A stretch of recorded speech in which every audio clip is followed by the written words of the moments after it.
I think the core reason of me being an anarchist, the education I had at home, were human rights and equal rights for between humans and people. It's one of the basic values that we were raised in my house.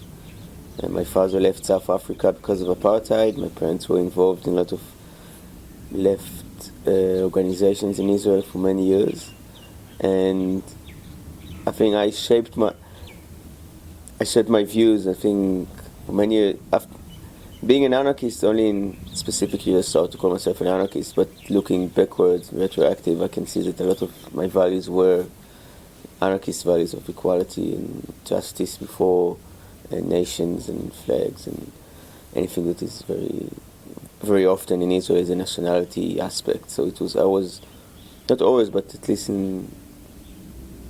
even before the army, and even that I did go to the army, even then it was inside, and after the army it became stronger, where I start to understand that probably if I would define myself as something, it would be an anarchist. And when I became active at Anarchists Against the War, it was also important to me to define